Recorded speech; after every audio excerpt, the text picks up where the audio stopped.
Akan banyak syarat dan pelajaran yang kita akan petik dari kisah-kisah yang diceritakan oleh masyayikh kita tentang uqubah man tarakas shalah, hukuman bagi orang-orang yang meninggalkan salat. Ma'asyiral muslimin yang dimuliakan Allah Subhanahu wa taala,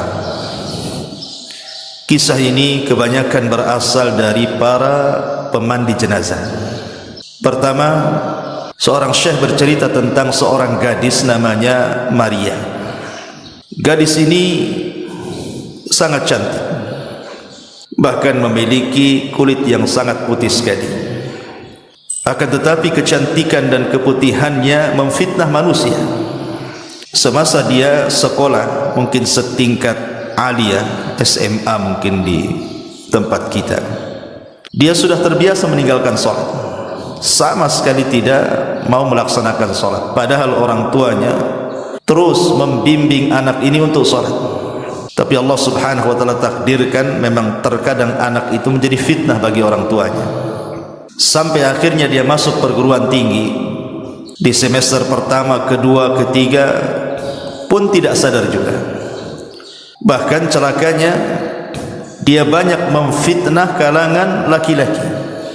Akhirnya terjerumuslah kepada pergaulan bebas. Begitulah awal dari meninggalkan salat, pasti akan mengundang kepada fahsya dan mungkar. Orang kalau sudah meninggalkan salat itu pasti akan melakukan fahsya, keburukan dan kemungkaran. Karena Allah Subhanahu wa taala mengatakan innas salata tanha 'anil fahsya'i wal munkar. Jadi satu hari anak gadis ini diajak kawannya menggunakan kendaraan mobil. Allah takdirkan kecelakaan. Lah kemudian setelah terjadi kecelakaan ini, kawannya selamat, tapi dia tidak selamat. Dia pun dibawa ke mustasfa, ke rumah sakit, dan subhanallah nyawanya tidak tertolong. Orang tuanya baru dihabari anaknya mengalami kecelakaan dan masuk rumah sakit itu setelah 2 hari koma. Akhirnya kemudian setelah tahu orang tuanya, datanglah kedua orang tuanya ke rumah sakit tersebut. Saat masih ada nazah, masih ada ruh, ibunya berusaha untuk membacakan Al-Quran, meruqyah dia. Boleh jadi dengan sebab itu bisa mengurangi kematiannya. Tetapi setiap kemudian orang tuanya meruqyah dia, maka badannya kejang-kejang, seolah-olah dia merasakan sakit yang tidak ada yang tahu kecuali Allah Subhanahu wa taala. Dan di akhir hayatnya dia pun tidak mengucapkan satu patah kata pun, padahal orang tuanya sudah berusaha mentalkinnya. Akhirnya meninggallah wanita ini, seorang wanita yang bernama Maria ini. Kemudian jenazahnya dibawa balik.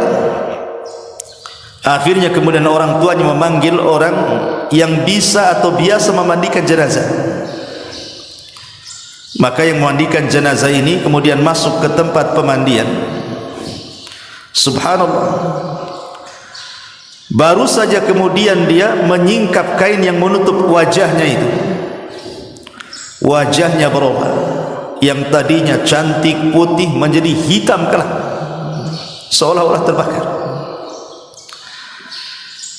Yang lebih parah lagi, keluar bau dari mulutnya, rupanya mengeluarkan kotoran. Biasa orang memandikan jenazah membersihkan kotoran dari duburnya, tapi ini keluar kotoran dari mulutnya. Akhirnya sang pemandi jenazah ini tidak tahan karena baunya. Dia berusaha mengikat lehernya supaya tidak keluar lagi kotorannya, tapi terus keluar. Naudzubillah. Akhirnya kemudian dia pun tidak tahan keluar, kemudian menceritakan secara rahasia kepada orang tuanya, karena ini aib masalahnya kan kita. Akhirnya kemudian masuklah dia dan kedua orang tuanya, kemudian memandikan bersama-sama, walaupun sesulit apapun akhirnya selesailah pemandian itu. Kemudian diangkat jenazah itu, kemudian dikafani dan dikuburkan. Pemandi jenazah ini Kemudian mulai bercerita kepada orang tuanya, sebenarnya ada apa dengan anakmu ini? Kok bisa anak yang cantik, anak yang putih gitu kan, anak yang luar biasa di mata orang tuanya, saat kematiannya seperti itu. Barulah kemudian orang tuanya cerita bahwa anaknya itu la tusalli, tidak pernah salat.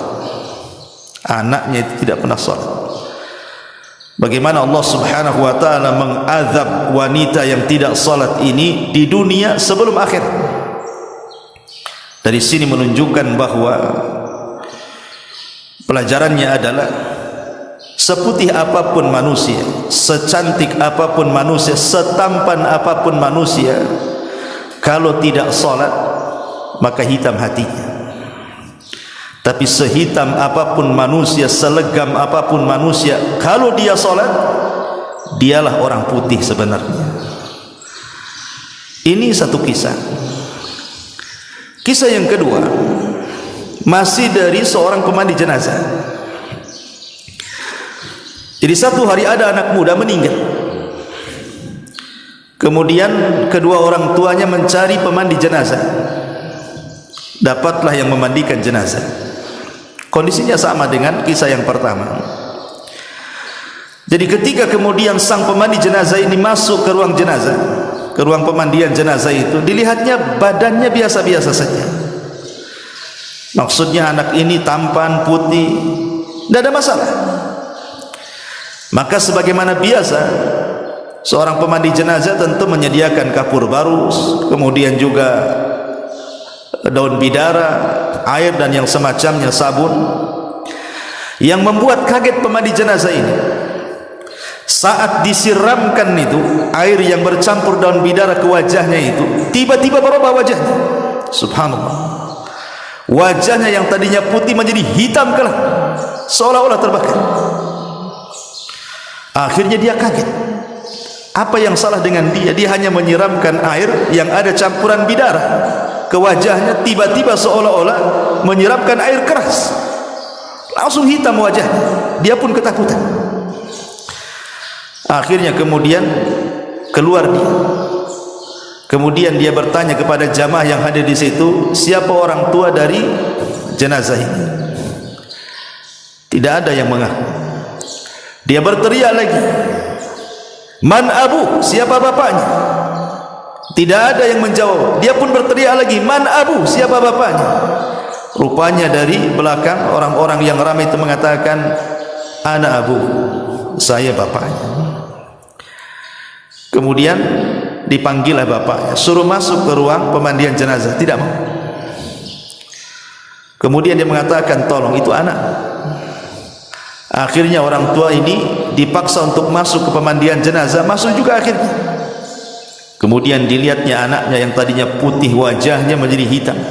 Tiba-tiba ayahnya mengatakan apa? Allahu yal'anuka fid dunya wal akhirah.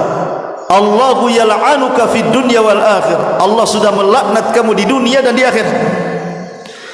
Kata yang memandikan jenazah mengatakan, ya fulan, itu anakmu. Kenapa kau laknat dia? Itu anakmu tuh. Masa anakmu kau laknat seperti itu? Maka ayahnya bercerita dan mengatakan, demi Allah, aku ini sayang dengan anak, tetapi setiap aku suruh dia salat, dia tidak mau salat. Kupaksa dia salat, dia malah melawan kepada diriku. Allahu yal'anu fid dunya wal akhirah. Semoga Allah melaknat dia di dunia dan di akhirat, katanya. Maka yang mandikan jenazah terus mengatakan, jangan kau laknat dia, doakan kebaikan dia, jangan seperti itu anakmu. Akhirnya dia baru sadar. Kemudian orang tua ini menangis. Selepas itu kemudian sepakat orang tua dan yang mandikan jenazah agar jangan menceritakan kepada siapapun. Kemudian jenazah ini dikafani, dibawa ke kuburan. Kemudian sampai di kuburan, yang masuk ke liang lahat ini saudaranya. Ketika sudah sampai di liang lahat, itu jasad itu ada di liang lahat itu. Di antara sunnah memasukkan jasad ke liang lahat adalah mengarahkan wajah ke kiblat. Itu di antara sunnah. Subhanallah. Ketika ini dia hendak mengarahkan wajahnya ke kiblat, ada gerakan di wajahnya. Kaget dia, kok ada gerakan di wajahnya, seolah-olah dia hidup padahal dia mati. Rupanya setelah kemudian dilepas, wajahnya tiba-tiba berputar 180 derajat, berputar, tidak mau mengarah ke kiblat. Diputar lagi, terputar lagi ke arah lain, sampai 3 kali. Akhirnya ketakutan. Kemudian dia pun naik ke atas kuburan. Dia mencoba mentelpon ahlul ilmi, ulama, meminta fatwa. Ini gimana nih? Wajahnya nggak menghadap kiblat, asih berbalik ke arah ke belakang kiblat gitu kan. Akhirnya para ulama yang ditelepon dia memberikan fatwa, sudah, kalau memang tidak bisa diarahkan, kuburlah seperti itu. Akhirnya dikubur seperti itu. Kemudian setelah dikubur seperti itu, kemudian ulama yang ditelepon ini oleh saudaranya ini bertanya, aku belum pernah ditanya fatwa soal jenazah yang seperti ini. Saya mau tanya baik-baik, kenapa dengan saudaramu itu? Kenapa seperti itu? Maka saudaranya mengatakan, demi Allah wahai Syekh, orang tua kami mengajari kami baik, mengajari kami sholat, menyuruh kami sholat, tapi saudaraku yang satu ini tidak mau sholat. Kata sang ulama, oh boleh jadi ketika dia benci kepada Allah, Allah benci kepada dia. Ketika wajahnya diarahkan ke kiblat, tidak mau mengarah ke kiblat, maknanya Allah benci dengan dia. Kemudian dia membacakan hadis, man ahabba liqa Allah ahabballahu liqa'ah, wa man kariha liqa Allah karihallahu liqa'ah. Siapa yang cinta berjumpa dengan Allah, ketika di dunia dia cinta berjumpa dengan Allah. Dengan cara apa? Salat. Karena salat itu perjumpaan kita dengan Allah, ikhwan. Makanya Allah mengatakan dalam Al-Quran itu, ketika Allah subhanahu wa ta'ala mengatakan tentang orang-orang yang melaksanakan salat, memang salat itu lakabiratun illa alal khashi'in. Siapa orang-orang khasyi' ini? Allah katakan alladzina yadhunnuna annahum mulaqu rabbihim, orang-orang yang mereka yakin dia sedang berjumpa dengan Allah. Jadi orang yang sedang salat itu hakikatnya sedang berjumpa, berdialog dengan Allah. Ketika dia tidak suka berjumpa dengan Allah dalam salatnya, maka Allah benci berjumpa dengan dia. Makanya susah wajahnya diarahkan ke kiblat.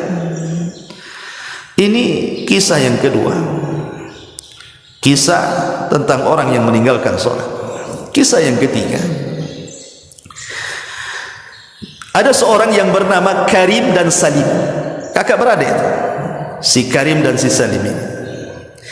Si Karim ini orangnya ahli maksiat, suka meninggalkan sholat, banyak dosa dia lakukan, narkoba lah, macam-macam.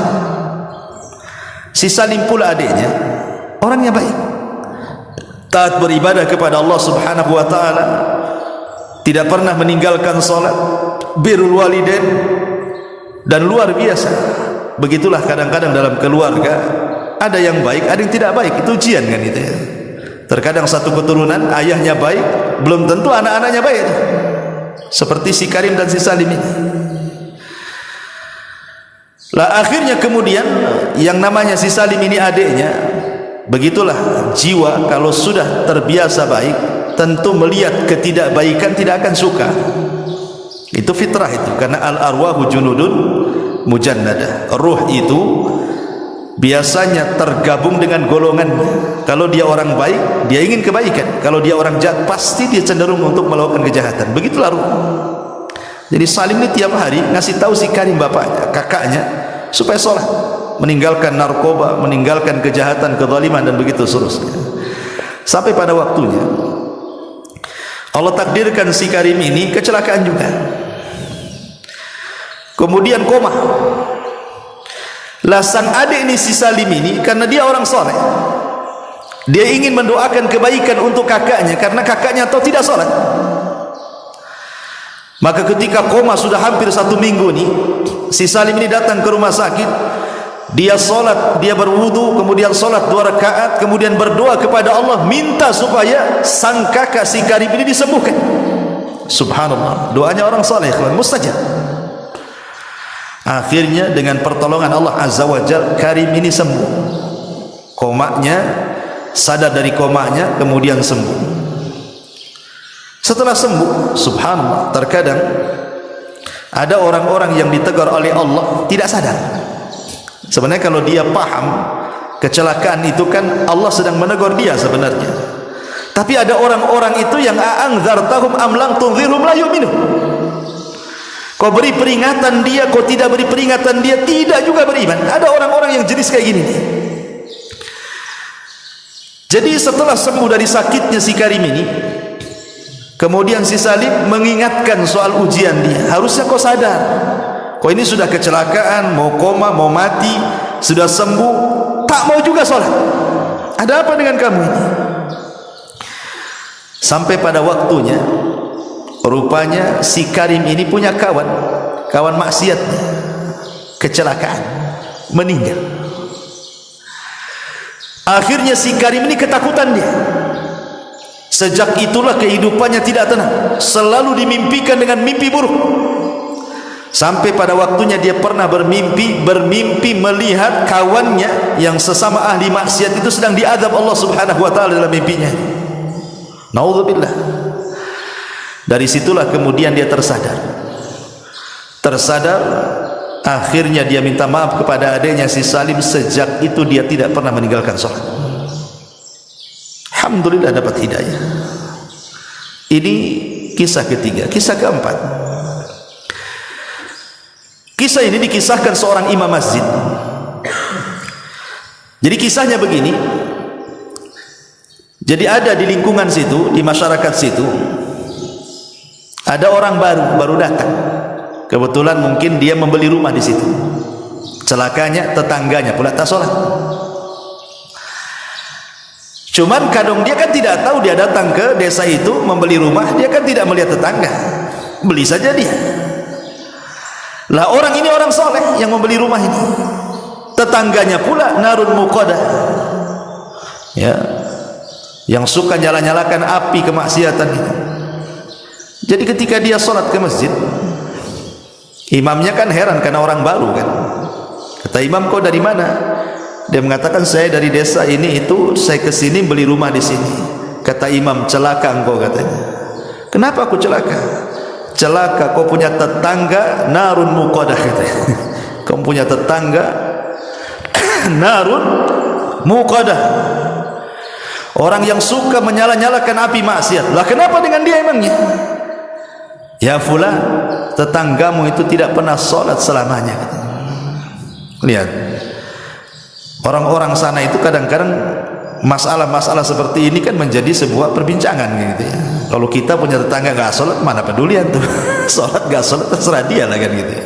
Tapi di sana di Saudi masihlah peduli dengan orang-orang kayak gini. Jadi dia mengatakan, manusia di sini, maksudnya orang satu desa di sini, melaknat dia katanya, karena dia tidak sholat. Belum lagi dia banyak melakukan kezaliman dan kemaksiatan.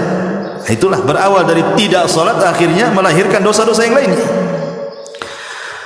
Tapi kemudian orang soleh ini yang baru datang beli rumah ini, dia mengatakan, boleh jadi Allah Subhanahu wa taala memberikan hidayah kepadanya.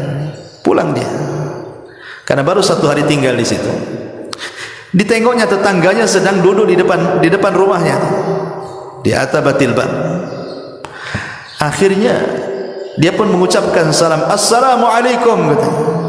Kata tetangganya, waalaikumsalam. Kemudian dia mengatakan, masya Allah, barakallahu fiik katanya. Dipujinya, demi Allah aku baru berkeliling desa di sini, semua manusia memujimu. Semua manusia memujimu katanya. Sampai imam masjid tidak menyebutkan kecuali kebaikan kepada wahai fulan katanya. Padahal sebaliknya. Akhirnya dia mengatakan, yang benar saja, iya, saya ini orang baru di sini, saya baru keliling, saya ketemu orang-orang di masjid-masjid. Subhanallah, ketika saya bilang saya tinggal di sini bertetangga dengan kamu, semua manusia mengatakan kau ini orang baik gitu. Subhanallah, ambil hati.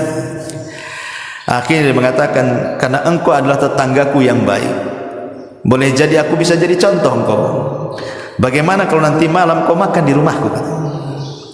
Akhirnya kemudian dikasih hidangan yang enak nih, orang baru, orang baik, dikasih makan enak. Habis dikasih makan enak, kemudian besoknya dia belikan hadiah yang sangat mahal, dikasihkan ke tetangganya dan mengatakan, mudah-mudahan hadiah ini sebagai imbalan aku ingin menirumu. Ambil hadiah ini. Setelah orang ini dapat hadiah, dia pun merenung dalam rumahnya, merenung serenung-renungnya gitu kan, apa betul sih ini orang baik katanya. Kenapa dia ngomong begitu? Sejak itulah ketika waktu subuh dia terbangun, melihat tetangga barunya ini ke masjid, dia ikut pula ke masjid. Kemudian dia pun sholat di saf pertama. Imam ini geleng-geleng kepala, karena selama masjid itu terbangun sampai hari itu, itulah sholat fajar pertama dia. Sholat fajar pertama dia. Ketika dia melirik kepada orang baru, senyum-senyum saja orang baru ini. Kata imam, ya fulan, kau apakan orang ini? Kau sihir dia? Dia tidak pernah melangkahkan kaki ke masjid. Macam mana dia bisa tegak di saf pertama pula kan itu? Ada apa dengan kamu katanya? Kau apakan dia katanya? Dia mengatakan tidak ada apa-apa. Saya hanya berkunjung ke rumahnya, kemudian saya ajak makan di rumahku, ku kasih hadiah, hanya itu saja. Rupanya Allah berikan hidayah kepada dia. Satu masjid bertakbir Allahu Akbar katanya, gara-gara orang ini. Subhanallah. Ini kisah ikhwatu fiddin muliakan Allah Azza wa Jalla. Terlepas kisah ini nyata ataupun tidak nyata, saya mendengar dari YouTube gitu, para masyayikh menceritakan. Tapi yang jelas bahwa orang yang meninggalkan solat ini sangat bahaya sekali. Umar bin Khattab radhiyallahu anhu saat menjadi khalifah, dia banyak mengirim surat hampir ke semua wilayah kekuasaannya. Yang pertama Umar tulis adalah perhatian manusia tentang sholat. Umar ini pertama dia berkuasa, kemudian Islam berjaya di zamannya, kemudian menyebar Islam ke seantero daerah di mana-mana. Umar pertama kali menyurati daerah-daerah itu mengingatkan soal sholat. Kata Umar bin Khattab radhiyallahu an, ihfadhu as-salata fala tudayyi'uha. Jaga oleh kalian salat, jangan kalian lalaikan salat itu, kalau kalian ingin berada dalam lindungan Allah Azza wa Jalla. Makanya saat Umar bin Khattab radhiyallahu an ditusuk saat salat subuh oleh seorang majusi, Abu Lu'lu' al-Majusi. Kemudian Umar pun menghentikan salatnya karena pingsan pada rakaat pertama, hendak ke rakaat kedua ditusuk saat jadi imam. Sampai-sampai dia mengira bahwa dia sedang digigit anjing, dan dia mengatakan apa? Akalatni kalbun, akalatni kalbun. Anjing sedang menggigitku, padahal sedang ditusuk dari belakang beberapa tusukan oleh Abu Lu'lu' al-Majusi. Orang yang sangat dendam dengan Umar karena Umar membebaskan Persia. Akhirnya di rakaat kedua Umar kan tumbang, yang menggantikan Abdurrahman ibn Auf. Kemudian Abu Lu'lu' ini dikejar, kemudian menyabetkan pisau yang ada di tangannya sampai 7 sahabat tumbang dan mati di tempat. Yang lainnya luka-luka. Kemudian dihadang Abdurrahman bin Auf, kemudian dia bunuh diri. Tapi Umar ini sempat diselamatkan. Ketika diselamatkan Umar ini, tabib didatangkan, setiap dimasukkan obat keluar dari bekas lukanya. Kata tabib, Umar tidak mungkin selamat. Umar ketika itu pingsan. Akhirnya kemudian orang-orang berusaha menyadarkan Umar bin Khattab, tapi tak sadar-sadar. Ada orang yang paham kebiasaan Umar itu adalah salat, sehingga kemudian dibisikkan di telinganya dan mengatakan, ya Amirul Mukminin qad shalla, apakah kau telah salat? Subhanallah, hanya semata-mata diingatkan salat, terbangun Umar tu. Kan heran ya, orang pingsan diingatkan salat bisa bangun. Kita ini tak pingsan, kita ini hanya tidur. Kadang-kadang masjid musola itu bersaut-saut tuh, kadang-kadang corong pula ke jendela dia, tak juga bang. Oke lah tidur dia. Yang enggak tidur, yang hidup di jalan-jalan itu, suara azan lah, saut-sautan sana sini pun sudah mati hatinya, tak tergerak juga. Umar ini sedang pingsan, diingatkan sholat, terbangun dia dan mengatakan, Allahu qad shallait, katanya, demi Allah aku tadi perasaan sudah sholat, katanya. Ada seorang sahabat namanya Musawwar ibn Mahramah. Musawwar ibn Mahramah ini kemudian menceritakan tentang kisahnya. Maka Umar ketika mendengar bagaimana kisah dia tadi ditusuk di masjid, dibawa ke sini kemari, maka Umar bin Khattab radhiyallahu anhu kemudian mengatakan kepada Musawwar ibn Mahramah, la hadda fil Islam liman taraka shalah. Tidak ada bagian dalam Islam bagi orang yang meninggalkan salat. Artinya orang yang meninggalkan salat itu tidak layak dimandikan, tidak layak dikafankan, tidak layak disolatkan, tidak layak dikuburkan di kuburan kaum muslimin. Karena orang yang tidak salat itu kafir. Rasul yang mengatakan gitu, al-ahdu bainana wa bainahumus shalah faman tarakaha faqad kafar. Perbedaan kita dengan orang kafir itu di salat. Siapa yang meninggalkan salat, kafir dia. Makanya Syekhul Islam Ibn Taimiyah rahimahullahu ta'ala menukilkan ijma, konsensus ulama, kesepakatan ulama, man taraka salata jumlatan faqad kafar ijma'an. Siapa yang meninggalkan salat secara jumlah, maknanya lebih banyak meninggalkan dibandingkan melakukan, kafir secara ijma' ulama. Tidak ada khilaf. Yang menjadi khilaf ulama tentang orang meninggalkan salat apakah dia kafir atau tidak, itu yang meninggalkan sekali-kali. Dia salat tapi meninggalkan sekali-kali. Apakah orang yang meninggalkan sekali-kali ini kafir atau tidak? Disinilah terjadi khilaf ulama. Tapi orang yang meninggalkan salat lebih banyak dibandingkan yang melakukan, kata Ibnu Taimiyah, ijma', sepakat konsensus ulama, kafir, tidak ada khilaf ulama. Tapi kalau yang sekali-kali meninggalkan, di sini khilaf ulama. Kata Syekh Albani rahimahullahu taala, lihat meninggalkannya. Kalau meninggalkannya dia kufur dengan kewajibannya, kafir. Tapi kalau meninggalkannya hanya karena malas, hanya karena ada hal-hal yang menjadikan dia tidak sholat, nah ini tidak kafir, hanya fasik saja. Walaupun sebagian ulama lebih besar atau jumhur ulama mengatakan tetap kafir. Orang yang meninggalkan salat walaupun sekali dua kali, dia harus syahadat lagi. Kenapa? Karena tidak ada satu dosa di mata para sahabat kalau meninggalkan bisa kufur kecuali salat. Tidak ada satu dosa yang kalau ditinggalkan bisa kufur di mata para sahabat kecuali salat. Artinya yang meninggalkan sekali-kali saja dikhilafkan tuh, apakah dia kafir atau tidak, kan? Bagaimana orang yang meninggalkan salat secara jumlah, apalagi secara keseluruhan tidak salat sama sekali? Ingat satu kisah yang pernah saya kisahkan waktu khutbah Jumat. Ketika ada seorang ibu menceritakan soal anaknya, kan? Anaknya dari kecil sampai remaja sampai dewasa tidak pernah senang hidupnya. Ada saja masalah. Entah masalah di pekerjaannya, entah masalah di kesehatannya, entah masalah di perjodohannya, pokoknya banyak masalah, sampai akhirnya anaknya terbaring kaku, kena stroke, tidak bisa apapun. Sehingga ibunya, namanya ibu kasihan dengan anaknya, berusaha meminta fatwa kepada ulama dan mengatakan, ya Syekh, ada apa dengan anak saya? Apakah anak saya tersihir dari kecil sehingga hidupnya saya lihat tidak pernah senang? Apakah anakku mashur disihir? Kata Syekh tidak langsung mengiyakan, dia hanya mengatakan, apa anakmu sholat? Disinilah jawabannya, kata ibunya, anakku tidak pernah sholat. Kata Syekh, itulah masalahnya. Kenapa anakmu tidak pernah senang dari kecil, remaja sampai dewasa? Karena anakmu tidak sholat. Kemudian Syekh menceritakan, kenapa anakmu tidak sholat sehingga tidak pernah merasakan kesenangan hidup? Ingat, sholat itu adalah tali yang menghubungkan kita dengan Allah. Makanya sholat disebut sholat, diambil dari kata silah. Silah itu artinya hubungan, hubungan antara kita dengan Allah, makanya disebut sholat. Karena sholat itu kita sedang berhubungan dengan Allah. Ketika tali penghubung kita dengan Allah terputus, artinya terputus juga perlindungan Allah dengan hambanya.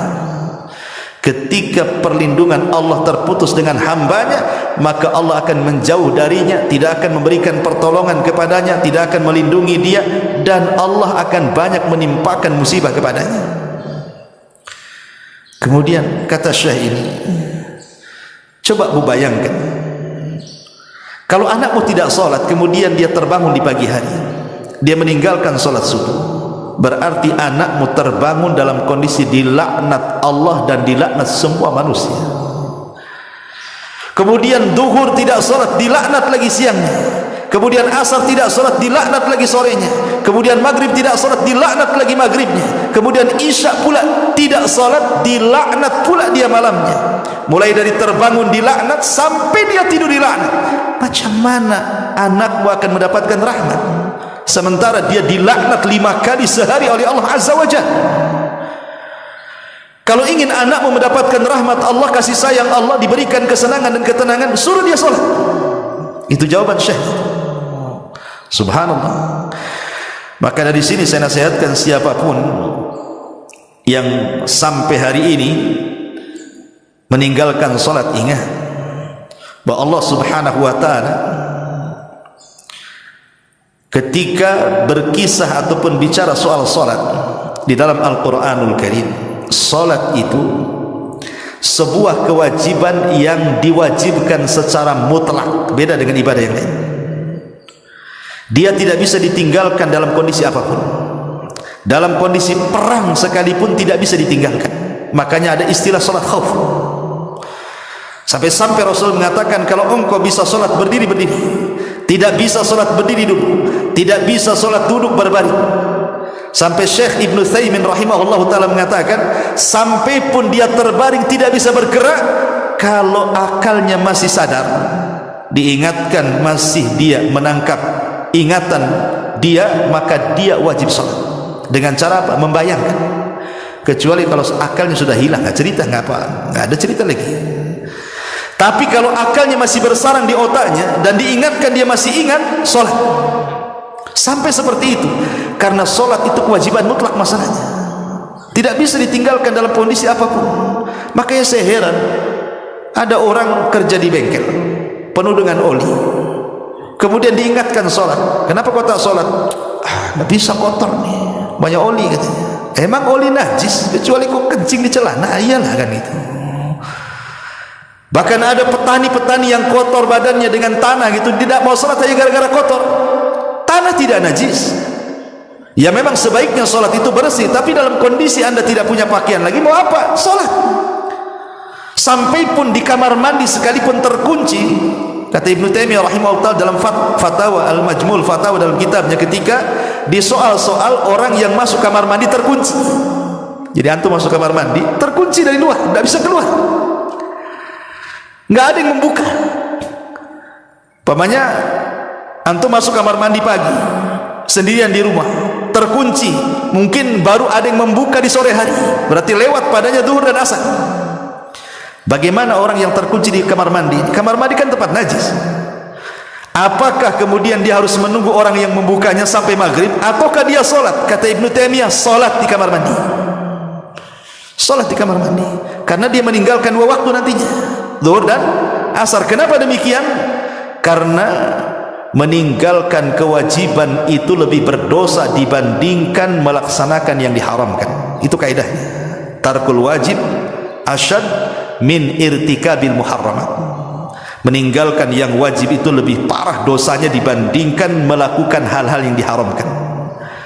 Salat di kamar mandi haram, tidak boleh. Tapi meninggalkan salat lebih parah lagi dosanya. Itu maksudnya. Maka tetap salat. Dari sini menunjukkan apa? Kewajiban salat itu adalah kewajiban mutlak.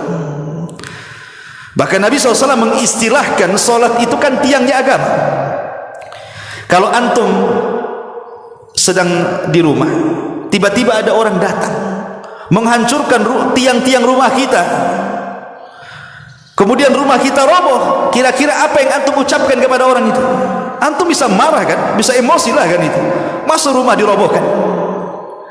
Tapi ketika antum melihat orang yang tidak sholat, diam-diam saja. Padahal orang yang tidak meninggalkan sholat itu dia sedang merobohkan agama. Kita marah dengan orang yang merobohkan rumah kita, tapi kita tidak marah dengan orang yang merobohkan agama. Coba bayangkan, kan aneh itu. Rasul yang mengatakan as-salatu amududdin, salat itu tiangnya agama. Kata Nabi SAW, ra'sul amri al-islam wa amuduhu salah wa dhirwatu sanamihil jihadu fi sabilillah.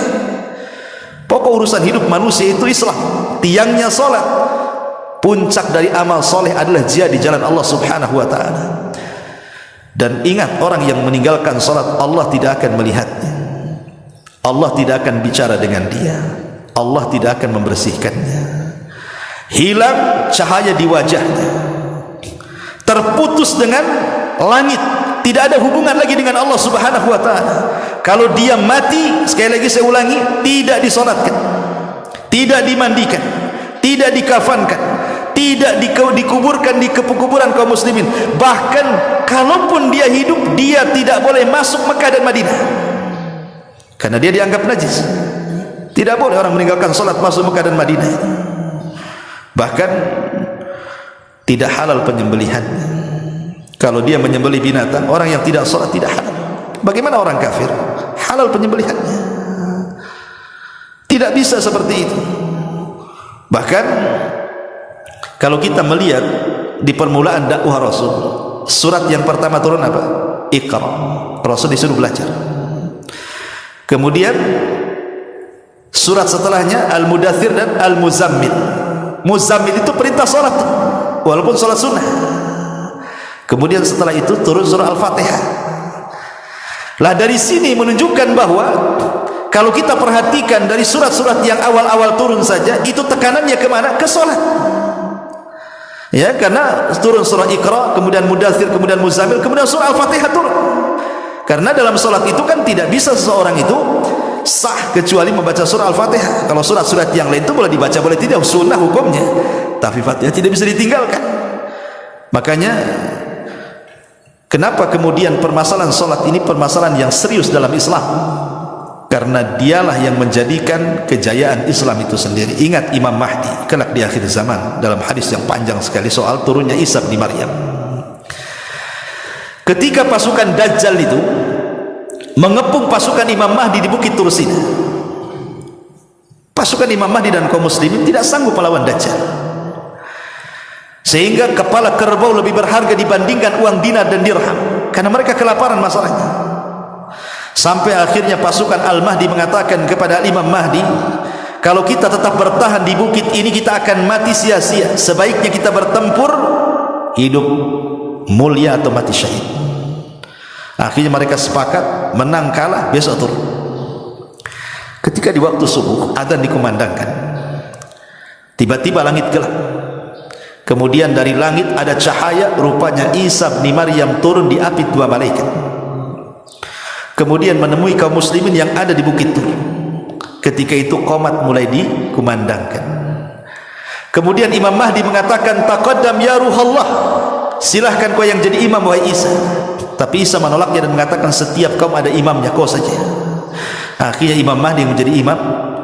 Kemudian Nabi Isa menjadi makmum di belakang Al-Mahdi, salat fajar. Kemudian setelah itu, setelah selesai salat, Isa mengusap semua wajah pasukan kaum muslimin di bawah kepemimpinan Al-Mahdi dan menyebutkan tempat tertinggi di sorga. Bukan mereka akan masuk sorga, tapi menyebutkan tempat tertinggi di sorga. Maka berbahagialah orang-orang yang diusap Isa bin Maryam kala itu. Maka setelah itu mereka turun gunung, kemudian menghancurkan tentara Dajjal, dan Dajjal mati di tangan Isa bin Maryam. Syahidnya apa di sini? Kemenangan peperangan Al-Mahdi dan juga Isa melawan Dajjal dilakukan setelah salat fajar. Syahid di sini. Makanya ada seorang jenderal Israel dimuat dalam majalah. Dia mengatakan kalau seandainya salat subuh di Palestina itu sebanyak salat Jumat, kalau setiap masjid di Palestina salat subuhnya sebanyak salat Jumat, Israel akan tumbang dengan sendiri, karena kekuatan ada di situ. Artinya kalau kita cerita tentang kekuatan-kekuatan Islam, Islam harus jaya, Islam harus kuat. Kalau masjidnya kosong, menghayal Anda. Kekuatan itu ada di masjid. Makanya kata ulama mengatakan, kalau seandainya manusia itu bisa mereka merekatkan kekuatan dalam masjid, itulah kekuatan yang hakiki umat Islam. Karena mereka sedang menyambung hubungan mereka dengan Allah, disitulah Allah memberikan pertolongannya. Jadi salat ini perkara yang sangat penting sekali. Jadi saya nasihatkan kepada siapapun yang mengerjakan salat, bertobatlah kepada Allah Subhanahu wa taala, karena hukumannya di dunia ada sendiri, di kuburan ada sendiri, di padang mahsyar ada sendiri, bahkan di neraka disediakan satu neraka yang disebut dengan sakor. Masalakakum fi sakor. Kenapa kalian bisa masuk neraka sakor katanya? Apa jawaban penduduk neraka sakor? Qalu lam naku minal musallin, karena kami tidak salat. Bahkan suatu hari Nabi SAW pernah diperlihatkan satu azab kubur yang mengerikan. Dilihatnya Nabi SAW ada orang yang ditelentangkan. Dia sedang terlentang tuh satu orang. Kemudian di sampingnya ada orang berdiri membawa batu. Kemudian batu itu dibenturkan di kepalanya sampai hancur. Kemudian orang yang membentur batu ini pergi mencari batu lain. Setelah dapat batu lain, datang lagi, kepalanya sudah balik lagi semula. Dibenturkan lagi, cari lagi batu, datang lagi, bentuknya menjadi semula lagi. Subhanallah, kullama nadijat juluduhum badalnahum juludan ghairaha liyadhuqul adab. Setiap dihancurkan kepala mereka, Allah ganti dengan kepala baru. Setiap dihancurkan, Allah ganti dengan kepala baru, sampai merasakan azab Allah. Nabi SAW sampai heran, bertanya kepada Jibril, "Mahadha?" Ada apa dengan orang ini? Maka Jibril memberitahu Nabi SAW, orang ini adalah man nama an salatil maktubah. Dia orang yang tidur saat datang salat wajib. Setiap datang salat wajib malah tidur. Datang duhur tidur, datang asar tidur, datang maghrib tidur, datang isya tidur. Subhanallah. Ini hukumannya, ini di kuburan ya. Kalau di dunia jelas, pasti saya pastikan orang yang tidak pernah salat hidupnya akan kacau dan tidak akan tenang. Kenapa? Karena Aisyah menceritakan, kana Nabi sallallahu alaihi wasallam idza hajabahul amru fazi'a ila salat. Nabi itu kalau ada kesulitan yang tidak bisa keluar dari situ, Nabi juga manusia, pasti ada kesulitan kan itu. Aisyah radhiyallahu anha mengatakan, Nabi itu kalau ditimpa kesulitan yang sangat menyulitkan bagi dia, dia langsung salat. Jadi untuk memecahkan kesulitan itu adalah salat. Ya, salat itulah yang kelak akan mengurai masalah. Makanya ketika Nabi Ibrahim alaihi salatu wassalam ditangkap istrinya oleh Raja Zalim, Raja Fir'aun Mesir, dan hendak kemudian digagahi kehormatannya, Ibrahim salat. Dia munajat kepada Allah untuk diselamatkan istrinya. Akhirnya istri diselamatkan. Makanya kata para ulama mengatakan bahwa puncak daripada setiap kebingungan, puncak dari setiap permasalahan dunia, karena anda tidak salat. Karena anda tidak salat. Sampai seorang syekh bercerita, ada pengusaha kaya raya sakaya-kayanya, kaya raya ya, tapi kekayaannya tidak bisa menenangkan hatinya. Banyak masalah, masalah anaknya, masalah istrinya, masalah kesehatannya, masalah perusahaan, padahal kaya, hidupnya tidak pernah tenang. Jadi dia punya karyawan orang kulit hitam. Karyawan ini orang kulit hitam, gajinya paling rendah sendiri di perusahaannya.